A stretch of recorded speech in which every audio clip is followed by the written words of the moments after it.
Subscribe করুন গল্পগুলো, click করুন বেল আইকনে, যাতে এরকম মজার গল্পগুলো আপনারা প্রতিদিন দেখতে পারেন। আমাদের ঘর ধান সবই বানের জলে ভেসে যাবে। সর্বনাশ! হায় হায় হায়, সব ধান জলের তলায় তলিয়ে গেছে। কি গো, ওই দেখো একটা বড় একটা বোয়াল মাছ। ধরা পড়েছে ধরা পড়েছে ধরা পড়েছে। বাবা, মাছটা তো দারুণ বড়।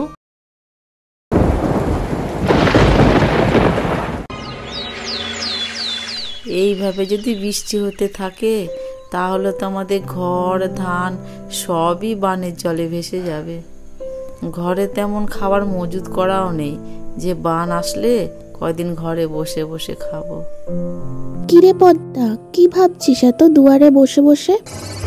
আর বলো না রাঙা পিসি, বানের জল যদি আমাদের গ্রামে ঢোকে তাহলে কি হবে ভাবছি। তোমাদের তো কোনো চিন্তা নেই, আগেরবার বানের সময় বাড়ি তো ভালোই পাকাপোক্ত করে বানিয়ে নিয়েছো। এখন যদি বান আসে তোমাদের ঘরে তো জল ঢুকতেই পারবে না। আমরা যে কি করব, আমাদের তো টাকা পয়সাও নেই যে ওরকম ভালোভাবে বাড়ি বানাবো।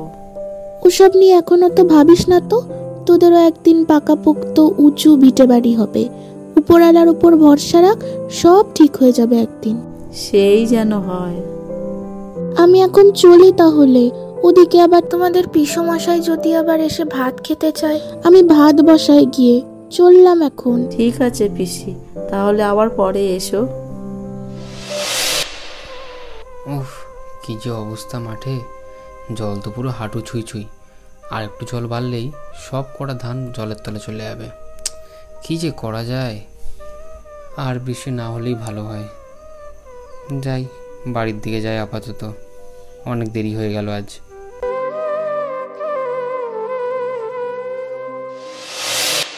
কি গো, ধানের জমির কি অবস্থা? অবস্থা আর বলো না গিন্নি, জল আর একটু বাড়লেই সব কটা ধান জলের তলে চলে যাবে। আমি বুঝতে পারছি না গিন্নি যে কী করব। মহাজনদের এত টাকা নিয়েছি ওদের কাছ থেকে ধার, সে টাকাগুলো শোধ না করতে পারলে যে কি হবে। সত্যি আমি চিন্তায় চিন্তায় মাথা মনে হচ্ছে ফেটে যাচ্ছে আমার। থাক, আর চিন্তা করতে হবে না। তুমি ঘরে আসো, হাত পা ধুয়ে আমি তোমার ভাত বেড়ে দিচ্ছি।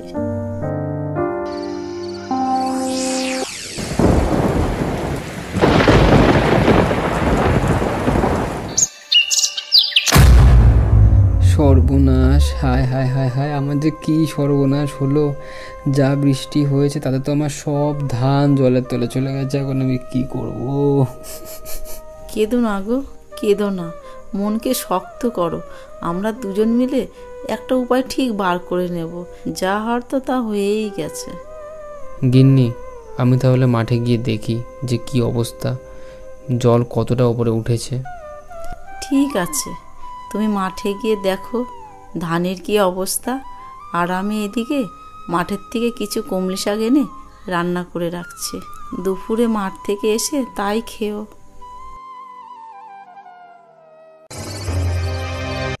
হায় হায়, যা ভেবেছিলাম তাই, সব ধান জলের তলে তলিয়ে গেছে। কি যে হবে এবার, কি করে মহাজনের টাকা দেবো সত্যি। কি রে কালু নাকি? হ্যাঁ রানাদা, বলো। দেখ ভাই, আমার সব ধান জলের তলে তলিয়ে গেল। কি করে যে মহাজনের টাকা দেবো আর কি করে যে সংসার করব, কিছুই বুঝতে পারছি না।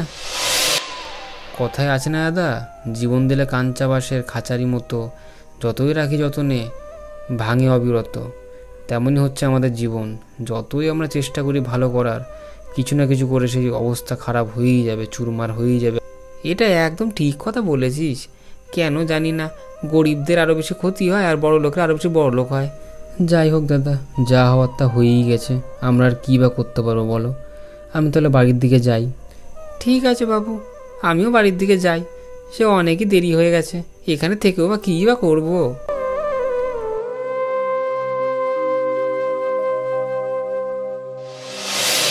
পদ্মা, ও পদ্মা, আছিস নাকি?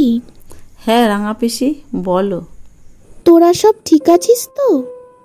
এই কোনো রকম চলছে।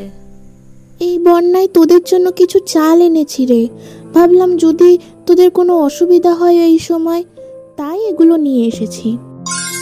ধন্যবাদ রাঙা পিসি তোমাকে। যাক, তোমার এই চাল কটা দিয়ে আমাদের কয়েকদিন চলে যাবে।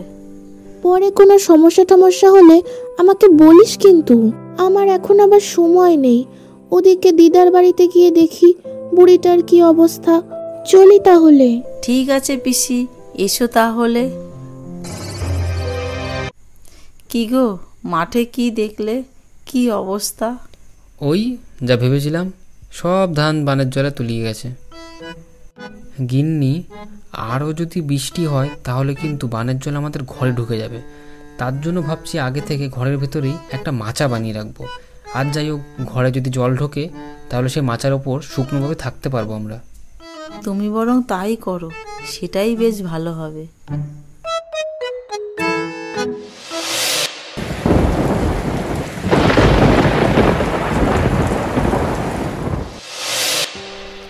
যাক বাবা, বাঁচা গেছে।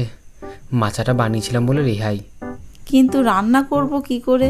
রাঙা পিসি যে চাল দিয়ে গেল, রান্নাঘরে তো হাঁটু পর্যন্ত জল। কি করে রান্না করি?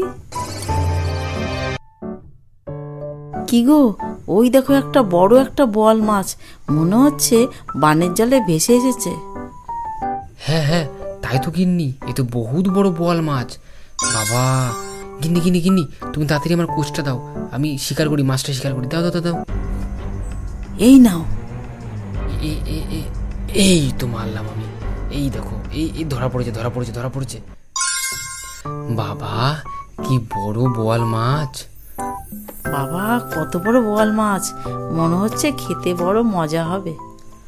কোথায় কালু? এ কালু, বাড়ি আছিস নাকি রে? হ্যাঁ, এই তো পিসমশাই, ভেতরে আসছি। হ্যাঁ পিসমশাই, বলুন। এই এই চল চল, আমাদের বাড়িতে চল। তোদেরকে আমি নিতে এসেছি। তোদের ঘরে তো জল ঢুকে গেছে। আমাদের বাড়ি চল, কদিন থাকবি। আমাদের বাড়ি তো উঁচু, সেখানে কোনো জল উঠিনি। চল। আপনি সত্যি বলছেন পিসমশাই? তাহলে তো বেশ ভালো হয়, নাহলে ঘরের ভেতরে জল ঢুকে গেছে, সত্যি খুব অসুবিধা হচ্ছে আমাদের। তাছাড়া পিসমশাই দেখুন, এই সবে মাত্র একটা বড় বোয়াল মাছ শিকার করলাম ঘরের ভেতর থেকে। দেখুন দেখুন। দেখি দেখি। বাবা, মাছটা তো দারুণ বড়। খেতে তো তাহলে বেশ মজা হবে। চল চল চল, নৌকাতে উঠে পড়।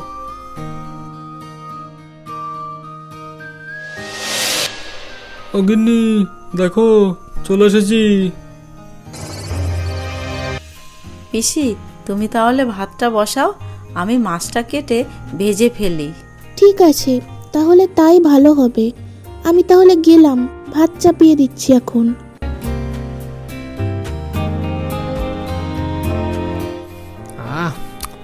এই বোয়াল মাছটা খেতে কি মজা! জীবনে যতই বিপদ আসুক না কেন, তার মধ্যেও সুখ আর মজা খুঁজে নিতে হয়।